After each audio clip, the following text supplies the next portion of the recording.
Hey guys, Rick Stone here from Stony Acres Gardening. Welcome to my channel. Today I am going to tell you about the world's greatest garden trellis, and that is a cattle panel trellis like this one. We actually have two cattle panel trellises in our garden. We've been using them now. This is the 7th season that we've had them going, and we absolutely love these trellises. And I think that everybody that has any type of bed system, whether it's raised beds or in-ground gardens with beds and pathways, should be using these trellises because they are so great for your garden and to get things up off the ground. So let's talk about, first off, why we should be using trellises in our garden. The reason is they're space savers. So think about, look at all of this stuff that we have going on here on this trellis. If all of this were out on the ground, it would be taking up just tons of space on the ground. And so by putting it up here, we're actually using the pathway. So this is the pathway between my beds. We're still able to use the 2 feet on this side and the 2 feet on this side to plant other things. So I've got cucumbers growing here. I had potatoes growing there. We're still able to use a lot of this bed space, and we're using the space in the pathways to take up and support our growing crops. The other reason why it's a good idea to use trellises is it is very helpful for some of our disease problems. So because we're getting things up off the ground, we're presumably watering at the base of these plants. It allows us to keep the air circulation really good. It keeps the water off the leaves of the plants. That should reduce problems like powdery mildew. It just overall promotes a really good, healthy plant. And I think that that is a great reason for you to be using trellises in your garden. And then the other reason why you might want to be doing that is because it's so much easier to harvest. When we get in here and it's time to harvest these squash, all we've got to do is come in and cut them off. We don't have to go hunting for them. So there's a lot of great reasons. Besides that, it's visually stunning. I mean, it looks really good in my garden, and so we love that too. And like I say, we actually have two of them. We have this one here that kind of moves around the main garden, and then we have one that's kind of a permanent fixture over on our raised beds as well. So let's talk about specifically a cattle panel trellis. So what is a cattle panel? Cattle panel is a heavy wire structure that we can use to create these trellises. The ones that we chose are cattle panel, and there's horse panels, there's pig panels, there's sheep panels. We felt like cattle panel was the best choice. It's the heavier gauge. It has a nice spacing on the squares, and so it's easier to use. It's easier to weave our crops up and to grow through, and it's super sturdy and super well built. You can get these at most farm supply stores, and even a lot of nurseries are now starting to carry these. I've even seen them like on some of the big box hardware stores are starting to carry them as well. And again, they're called cattle panel trellises. Super, super strong, super good. They're going to last a long time. We've had ours for 7 years already, and the panels themselves are not showing any signs of damage or use or wear or anything like that. So they're really good for a long-lasting trellis. So let's talk about how these guys are built. So we bend them into this shape, but we actually have to secure them to the ground. And I don't know if you can see here, we've got some T-posts that we use. Now I like to get like the 6 or 8 foot T-posts. That way we can pound them pretty solidly into the ground. This one that we're looking at here happens to be a 6 foot that we've pounded a couple of feet into the ground. And we're going to put those into the ground, and then we attach the frame itself to those posts. So you need 4 T-posts, 2 here, 2 on the other side. And then I have just used on this one, because we move it around in the garden every year, it goes to a different spot to kind of deal with our crop rotation. So this one we actually just attach with some zip ties. The other one we actually have wired together because it stays in place and it's going to be there permanently. Now it's important that you use some good solid T-posts, that you drive them into the ground, and that you attach everything. Ask me why I know that that's important, okay?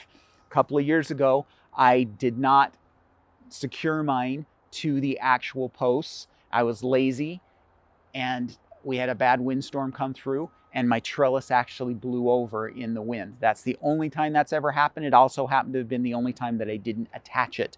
And so make sure that you attach these. And then again, you've got to use a good solid post. It needs to be these heavy duty T-posts because we need that support for the actual structure.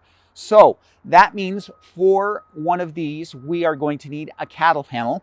The one that we chose is 16 feet long, and then cattle panels are almost always about 5 feet tall this way, or wide. So the width is 5 feet.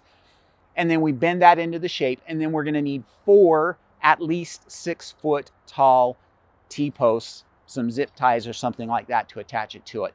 So if you combine all of that together, the cattle panel trellis itself is going to be, in $25 is going to be somewhere around $40. And then the T-posts are going to be about $7 or $8 each. So we're looking at about $75 or $80 total for this structure in $25. I originally paid about $50 for them 7 years ago. Prices have gone up a little bit, but we're looking about that $75, $80 range to actually install one of these into your garden. The other thing that you have to have is the ability to get them to your garden. This is not something that you're going to roll up and put in the back of your car. So you're either going to need a trailer or a truck to get it from the location, unless you can find some place that will actually deliver them. So we just have them kind of as these single standalones. I've seen people that do beautiful long tunnels out of these by putting multiples together.